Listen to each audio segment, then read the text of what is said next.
Hi, well, I'm delighted to see so many people. Didn't quite expect to see such a large audience, but it's always a delight for me to give back to the HPC community staff. Without them, we could not do the science that we do. I'm part of a fairly large group. I have two colleagues, both professors, Mpi Parallelization. Our great strength is that we've stayed together for about 25 years, which is rather unusual. None of us had the continuing positions until we were in our 40s, came across to Curtin. Mpi was my second PhD student and Alicia was my first postdoc, and we've managed to stay together and have plenty of funding. And of course, we've been supported by many supercomputer centers. DUG is the most recent one, and we do a lot of our work in the US as well as Australia. So I'll talk to you about our science first, which is the atomic and molecular collisions.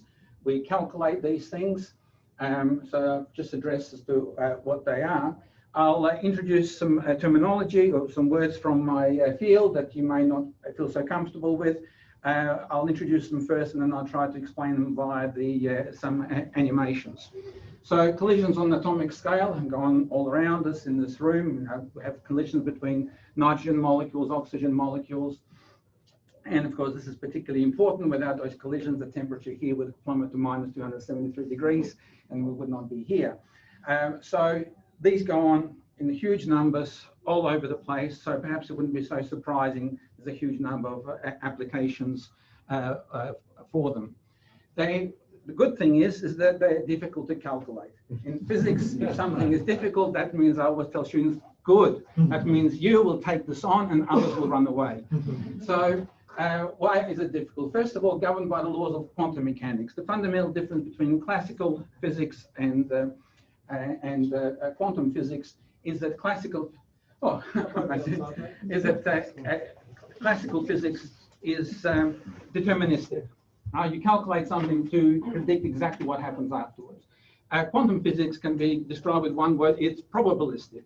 So you never know the outcome of any individual event, but you can only know the probability.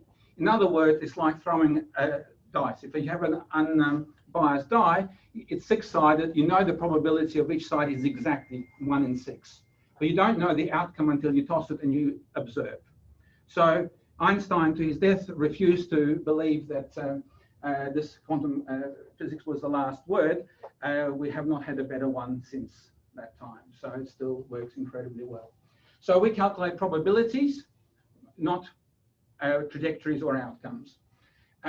We have to deal with atomic and molecular targets. That means they have a countably infinite discrete spectrum. So that means infinity one, countable infinity 1, 2, 3, 4. When you reach infinity, stop me. That's the smallest infinity we know. Okay, and but if you're going to do something on a computer, you can't. Computers don't like infinities, as we all know.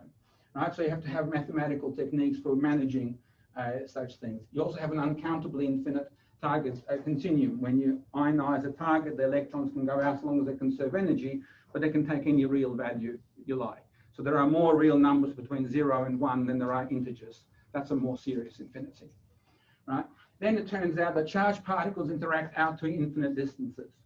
And quantum mechanics was never formulated for interactions at infinite distance. It was formulated for put something in a box. If you need a bigger box, you just take a bigger box.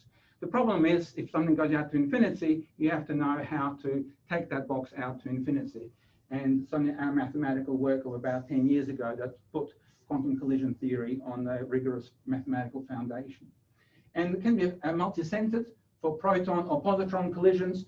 And by that, I mean, say, a proton comes in onto, say, an atom molecule, can grab an electron, form an atom, and the two parts separate. So you have a center on the projectile, you have a center on the atom. It's known as a multi-centered problem.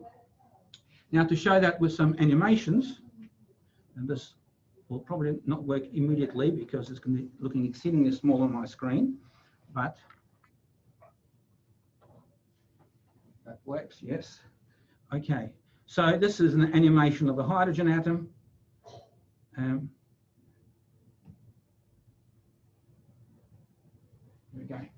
So by this, we mean these discrete, countably infinite discrete levels. The energies in units of Rydbergs is -1 over n squared. So if n is 1, it's -1, minus a quarter, minus a ninth, etc., etc., etc. And they get closer and closer together. And by that, that's what I mean by a countably infinite set of discrete states. If we knock out this electron into the continuum, then it can take any values. So what is it that we're interested in? We're interested in collisions.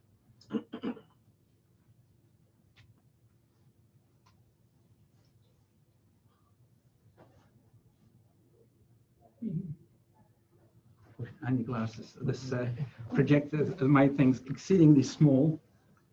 Here we go. Okay, so here's an example of an elastic collision. Deflected, but no energy transfer. This is excitation, so say first excited state, it's unstable and emits a photon. So the energy got collected from the electron and emitted a photon. This is an ionizing collision. These are the sort of things that break up DNA. You hear about the ionizing collisions all the time. They can be a little bit on the dangerous side when inside a body. So this is a mechanism for energy loss. It's ideal for the lighting industry. It is the last thing they want in the fusion industry, and I'll talk a bit about that. So those examples are of electron scattering. These are one-center problems because electrons do not attract to each other, but and so they don't form a bound state. So if we go to a bit of antimatter, positron now, we scatter a positron on the hydrogen atom. The same process as you saw before, have elastic cutting, this is excitation. And the next one, ionization, is much the same as before. But now there's an interesting one. Now this is a two-center problem because now you can form a binary system of an electron and a positron. It's called an exotic atom called positronium. It lasts for all of, say, 10 to the minus 9 seconds, and then it annihilates. So that's an example of a two-center collision because our job is to calculate probabilities that these particles will go wherever the detector might be. In fact, as we speak right now in University College London, they're measuring positronium formation at 0 scattering angles, and we've provided some calculations for them as to how large the cross-section, which is a measure of probability, it would be at the forward scattering angles. And the other fun part you can do, well, first let me show you about positronium, because you actually would be familiar that matter and antimatter don't like each other, but the Schrödinger equation for the positronium is exactly the same as for the hydrogen atom, except that the mass is divided by 2. So they go around each other, eventually their wave functions overlap, and they annihilate, and by Einstein's equals mc squared, they convert all of the mass to pure gamma rays. And this is actually used for detection of cancer in PET scans. And the other thing we can do is that for case of positron hydrogen scattering, is that when we form positronium, and I just have to wait for it to come around.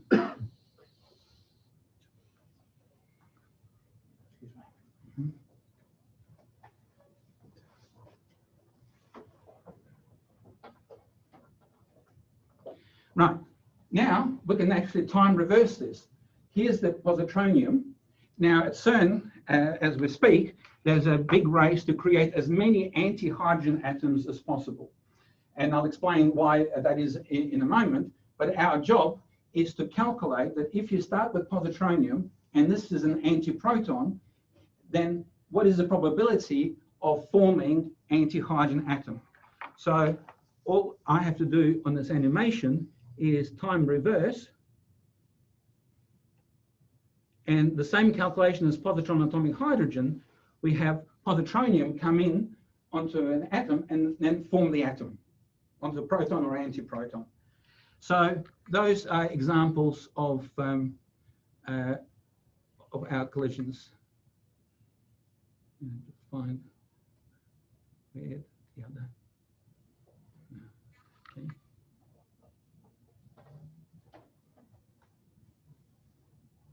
Oh, mouse is so small.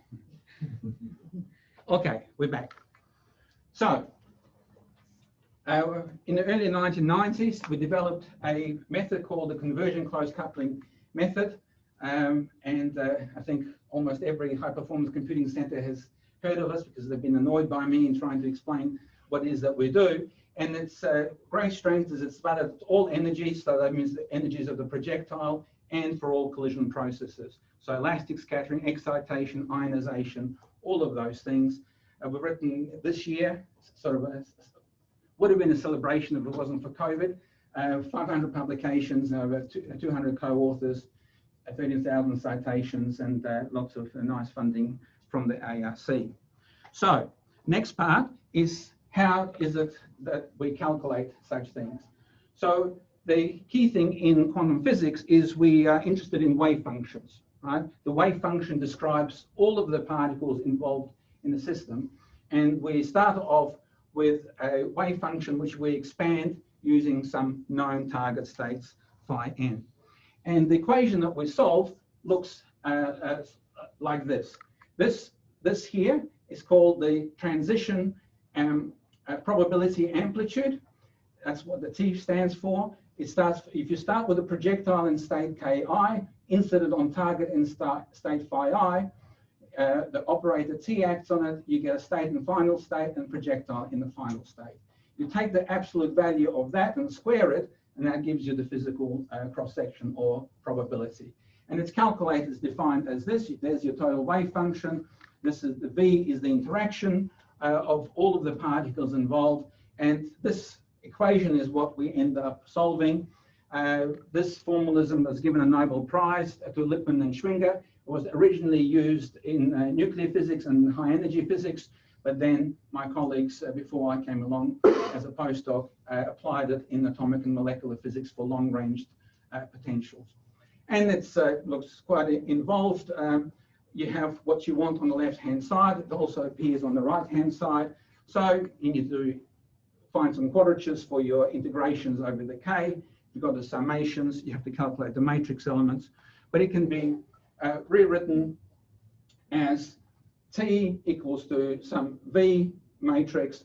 There's the sum over all of the n, not just the states, but it also contains the quadratures over the decay. There's the V. Green's function is this denominator, and back to T again. And then you just bring this to the left-hand side, and you end up with a linear equation. Here's your matrix A, this is your unknown X, and this is some driving term V. So, quite complicated and involved, but in the end, we just form a linear equation. We have to calculate a matrix and solve those equations. So, our job, step number one, is to calculate this large array. It's four-dimensional, so you create a giant matrix to represent that four-dimensional array. So a lot of the time, most of the time, goes into just calculating this. You determine the target, the initial conditions, and this is then becomes very well defined. Then we have to solve the linear equations, and then we repeat the process with increasing n until convergence in what we're interested in is obtained. That's the history. So the expansion of the wave function is where the word close coupling comes from. The convergence aspect is that we demonstrated, it was for the first time in the early 1990s, that the whole process does indeed converge if you use the correct mathematical expansions. In the early 1990s, we had a single CPU. I remember paying $60,000 for 512 meg of RAM. Money well spent, would you believe, at that time? Bit embarrassing, but the younger generation love to hear those kind of stories. So we used LAPAC and the matrix. If we could do 10,000 by 10,000, we were very, very happy. Mid-1990s, symmetric multiprocessing architecture. We used a silicon graphics machine. At one time, I did buy a motherboard and I stuck on memory on it, but I was delighted not to be doing that for too long. So we used open Mpi Parallelization, and of course that was fantastic because we didn't really have to rewrite the code. You just put some directives in and make sure all the dependencies are correct, and we could get more RAM. And we readily got to about 100,000 by 100,000 matrices. And next generation of parallelization, I had the good fortune of becoming head of department in around 2010. And I thought the last thing I do that's major is to implement Mpi parallelization because the dominant architecture became loosely connected fat nodes. And so that was a time to make the big move to be able to deal with larger problems. And I'm a great believer in partnerships between high performance computing center staff, and Chris Hines from IBEC at the time was critically important for us in the implementation of that MPI and the scalar pack, and that uses all nodes, and we've regularly got up to 500,000 by 500,000 matrices, and that's increasing. And that step has allowed us to start molecular targets. And for about 20 years before, when people asked me, can you go to molecules, can you go to molecules? I said, no, no, no, no, because we didn't have the capacity, the computational capacity to do that. But when you got that step increase in the computational capacity, it opens up a huge range of problems. And we're going from being no one in the world of collisions with molecular targets to straight to be #1 in the world in the field, because we could do things that others could not. Currently, I'm delighted to see Mpi in the room, because with his work, we've been able to implement GPU parallelization. In the small part of the code, we're extending that out using honors students and others. And again, that has worked really well. We've written a physics paper together with Chris. We've written a physics paper together with Mpi. All of these activities enable science, and I think that partnership works really well. And in calculating the V matrix elements, we have an order of magnitude speed up. And I have some more scaling wherever Mpi is. Just I did today for you with the latest Topaz. It's just now the V matrix elements is quicker to calculate than the linear equation solver, so it's scalar pack. So that's real flip. It used to be an order of magnitude longer for V matrix, but now with the GPUs, it's the other way around. And so I really want to make the case that HPC staff and scientists working together in partnerships make for great new science. In fact, I've been given the opportunity to talk on the subject at another high performance computing education conference in a little while. Okay, and to finish off is to why these collisions, why do we go to all the trouble of calculating these things? Now, the interesting thing about atomic and molecular physics is that we know all the particles involved, we know all of the potentials. It's not like nuclear physics, right? We know what electron is, we know its mass, we know the interaction. I can say 1/r.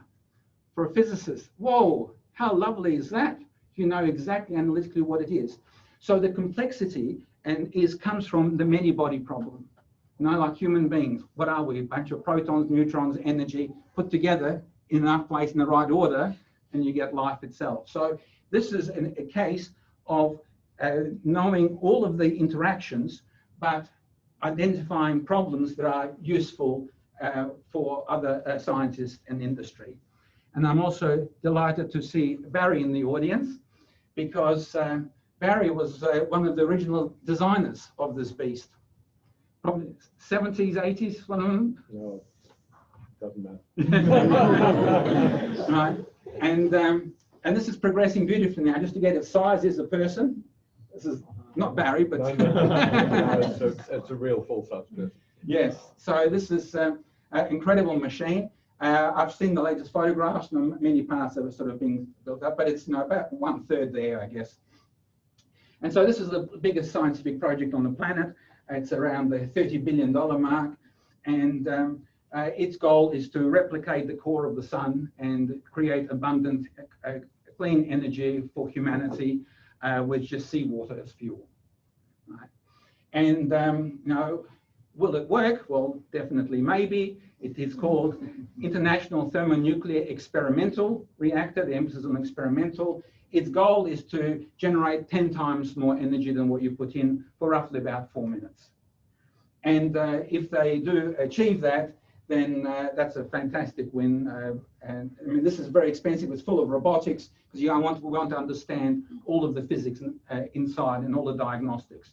But if this is working, and they're now designing the more production reactor called Demo, which would be generating electricity under the supposition that this thing will work. What's our goal? What do we do? Well, we calculate all of the collisions that go on deep inside there. I showed you earlier that as soon as you have an atom and you excite it with another particle, you can lose energy by excitation, and that photon goes away and it's lost from the reactor, because you want all of your energy in the heavy nuclei so they will get close together and fuse and overcome the Coulomb barrier. But nothing ever is perfect. You will never have a perfect plasma, so you need to know all of your energy losses. So we've been asked to calculate electron scattering and proton scattering on all of the things that might be in here. There's hydrogen, helium, beryllium in the walls, lithium as well, in the diverters, all sorts of interesting things. There's even tungsten for this one going to be in the diverters. That's a bit more challenging. So anyway, what we do, and we've been doing this for about 25 years, is to calculate all of the collisions that go on deep inside. The next project, probably the second largest project on the planet, is CERN. And CERN is the only place that will give you antiprotons, a beam of antiprotons. So that's why these experiments have to be done there. This is about neutral antimatter creation. Why is that of interest? Well, there's a couple of Nobel Prizes in physics on offer here. One is that no one understands matter-antimatter asymmetry. So the idea is to perform experiments on antimatter to see, can we find any difference? Because the standard model says matter and antimatter should be the same.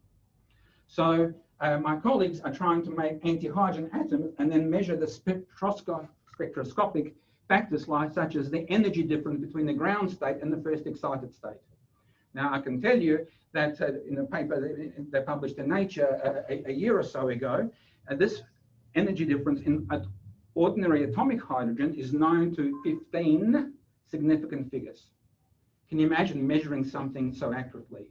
It is now known to 13 significant figures for positron, for anti-hydrogen.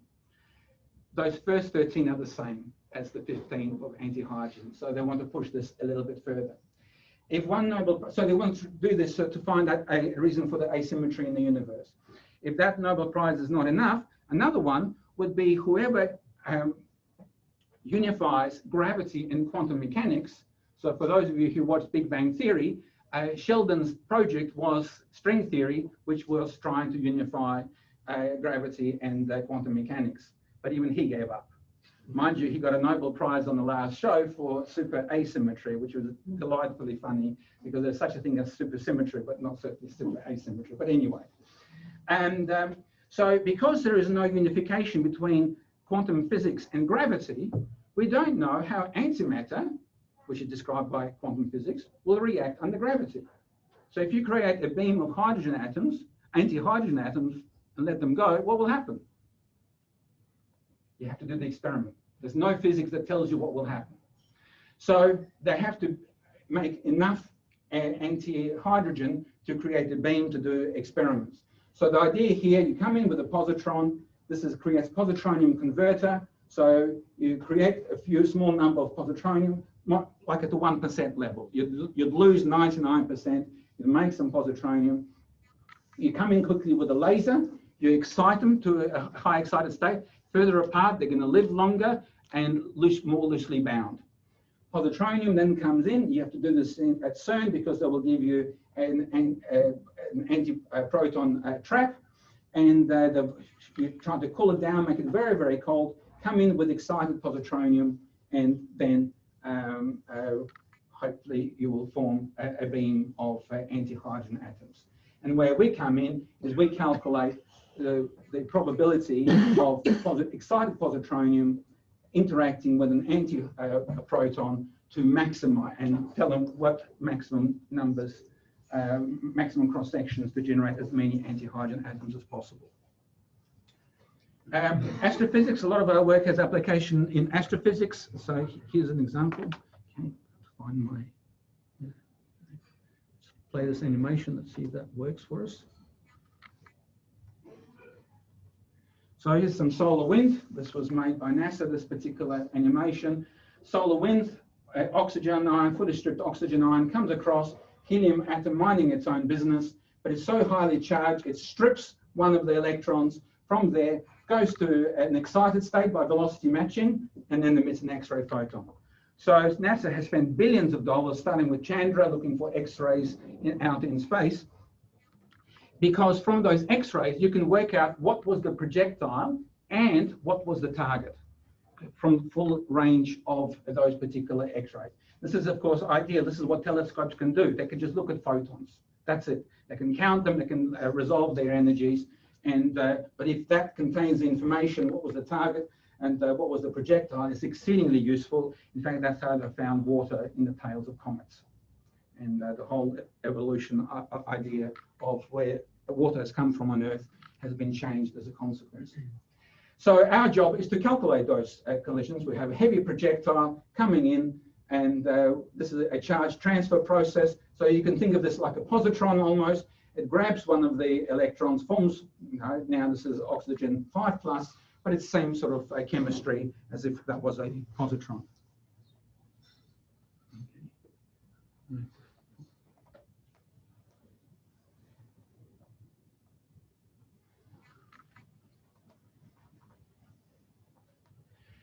A bit more mundane, these things here, this is just electron scattering on mercury atoms.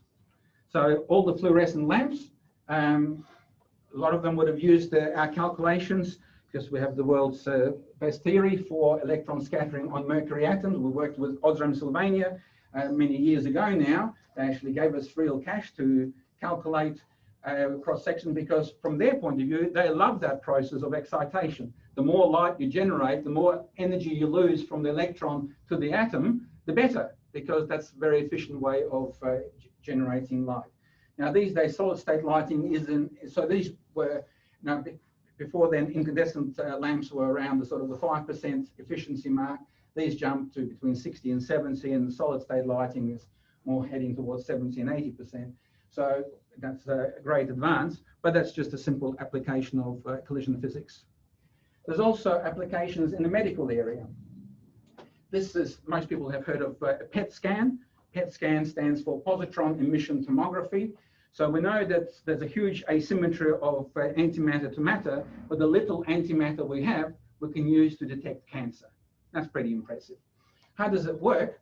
Well, cancerous cells, the thing about them is they reproduce very, very quickly. To do that, they need fuel. And the fuel they love most is sugar. So you take a patient who you suspect has an inoperable tumor somewhere, and you get them to drink a liquid which has had glucose added to it, but the glucose has had a special isotope, a positron-emitting isotope attached to the glucose.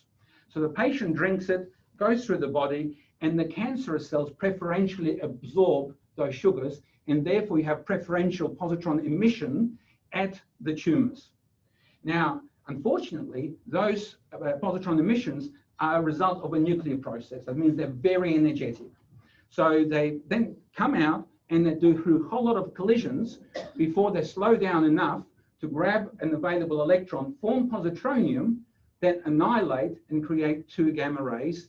Our body will not stop a gamma ray, but these detectors here detect those gamma rays in coincidence, and working backwards by the computer, you can look at the hotspots of positron emissions. So our job is to calculate positron scattering on molecules of biological relevance. We're still working on the water molecule. It's quite complicated, but the reason being is that if you know all of the collisions, then you can make very sharp edges around these tumors. And why would you want very sharp edges? Because there's a new modality for cancer treatment. It's called targeted proton therapy, or sometimes it's called hadron therapy. Sometimes we'll use carbon ions to do so, because traditional conventional radiation therapy has a lot of side effects. It has a very large entrance dose, it has a very large exit dose, but not proton therapy. It's based on a Nobel Prize in Physics given to two Australians, Lawrence and William Bragg, father and son team. In 1915, they did this in Adelaide. They showed that with heavy projectiles fired at the crystal, they will deliver their destructive energy right towards the end of their travel. So if you get the calculations right, you'll have very little dose before the tumor, no dose after it, and all of the destructive energy goes to that. Let's see if I can play an animation.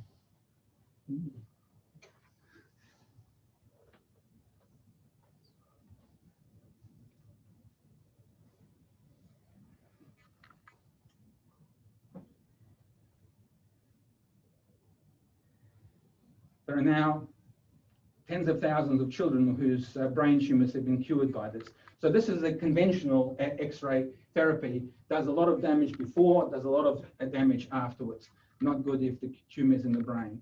But with protons, they really just fire. If you get the calculations right, and this is a critical element, you have to know where the tumor is. So the great strength of the procedure is that you can deliver your energy exactly where you want it.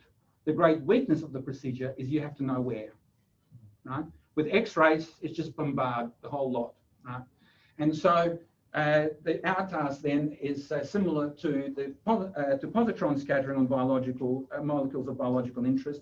Here, we need to calculate proton scattering on molecules of biological interest. And with that, I think I'm done.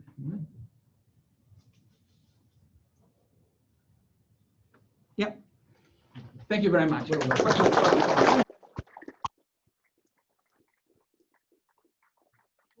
little bit of mathematics and quantum mechanics. Hopefully most of you found that really interesting. That was the most interesting part. He's a physicist, I'm a physicist. It's excitement all around. Any questions briefly for Igor?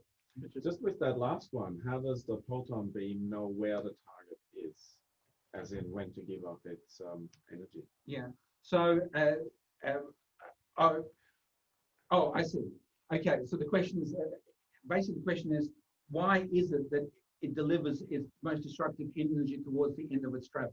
Well, where does it know how to stop? I mean, it's a proton, it doesn't know anything. No, so you have a certain incident energy, and you know the material that you have to pass. So for example, if you have a young child, you have to know how thick the skull is going to be, how far, where it needs to travel. But the reason being is that as it slows down, it doesn't interact with very much. It starts to really interact with all of the particles when it's slow enough. So you give it an initial energy depending on what it and has to direction. travel through. Yeah, so you have to have very fine tuning of incident energy and direction of where you fire it. Thank you. Right, but the physics of it happens. The interesting part happens right towards the end. Once things are slow enough, that's when all the interactions start to happen. That's why it slows down. It's like that. Igor, you do a lot of calculations for fusion in terms of cross sections of subsonic reactions. Is there, I mean, do you do an experiment, when experiments exist, do you do a comparison with your calculations? Yeah. And so, how good is that? Yeah, so that's the origin. So I don't know, I guess you're probably not familiar with my people. So Fritz de Heer from Netherlands would collect a lot of experimental cross-section for electron scattering on helium. Then we came along, and our theory was the first theory to be able to reproduce all of those. The problem is experiment is much too expensive to do as broadly as is required, right? And so we have these intermediate data points that we passed, and once they knew that the theory solved the problem, we just, did the production. For the exotics like titanium and so on. And, right. So that's going to be much more complicated. So like with tungsten, there's joint. Tungsten is the one, yeah. So that's the one where now there's joint programs. And with tungsten, there are certain ionic stages that are well described by 1 or 2 valence electron above a relatively inert core. And there's a combination where we can combine with experiment. And do this. So absolutely is important because you want to know that you're not calculating house numbers, right? Yeah, absolutely. Garrett? Those big matrices that you were inverting, Do they have some sort of sparse structure or No, well? No, not even positive definite. No, they're completely arbitrary. So it's And it's have very ill-conditioned systems. just growth work. Definitely. Yeah. Just what the machines were built to do. One of the things which I think perhaps came out a little bit in Igor's talk, when I first started helping Igor a couple of months ago with his code, I said, "Oh, Igor, I can't bear the formatting of this code. It was old Fortran 66." And he goes, "Well, some of this code was written in the 60s, right?" and those small kernels have gradually come up to be a very sophisticated code using very sophisticated techniques nowadays. What is interesting, though, is that perhaps we don't appreciate is physicists have been on the computer journey since the start of the transistor and even before. And so the codes have evolved and the computers have evolved in conjunction with each other. And so computers are really good at dense matrices because physicists do lots of dense matrices. And that's, as a compute engine, that's sort of how things have developed and how they've grown together. That's changing with modern techniques and ideas, but certainly that's still a very, very large factor in silicon design and computing design. Any other questions? Richard? No, we've got one back. We'll go to the back first. After you. You said you were modeling, say, mercury and water as well. How are you how are you approximating wave functions, even of the individual? Yeah. So in the case of the mercury atom, it's basically effectively 2 valence electrons above a core. And so most of the chemistry, the interaction is with the valence electrons, right? And so you can model all of those inner electrons reasonably well. It's called self-consistent field Hartree-Fock. It's a technique, it's an iterative technique that works well for those core electrons. And then they have an effective potential, a non-local potential, but on those outer 2 electrons. And so it becomes like electron scattering on helium, except that you have not a naked core, but have a complicated Hartree-Fock core. When it comes to a molecular target, we've started with the H2 molecule, and the problem there is that you lose symmetry. So you have spherical symmetry for an atom. The problem is with these systems, the more symmetries you have, the smaller the calculation can be. And with molecules, well, it's not going to have a spherical molecule. And so starting with H2 or H2O, you will lose those symmetries. And as soon as you lose those symmetries, that big equation becomes even bigger. And so we have to find ways to model those things. So we can't calculate every atom. We can't calculate every molecule. We calculate, fortunately, the universe is dominated by the light molecules or by the light atoms.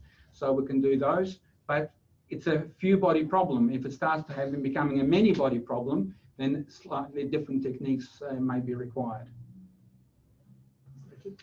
In the Positronium Ionization modeling, you said that after the positronium is generated, then the wave functions overlap and it annihilates. Why doesn't that happen in the initial ionization collision? Okay, so both electron and positron are essentially point particles. The probability of them hitting each other, overlapping, is exceedingly small. So the greatest probability is when they're bound to each other, they're near each other for a very long time. 10 to the minus 9 seconds is a long time in this field, right? So then that's why it, after a while, they've been together for so long. Otherwise, it's, picoseconds, whatever it is, they go past each other and they miss each other entirely. So it's only after they've been bound to each other is when you will get the annihilation happening. So I'm not a physicist. Just to explain, sorry. To have the positronium form in the first place, doesn't the positron and the electron have to interact? Why don't the wave functions overlap? They interact via potential. They have an attractive potential. It's like, imagine in an asteroid coming to the solar system, right? It starts to be attracted. So it's the EM field rather than... That's right. Oh, okay. That's right, not the wave function. Thank you.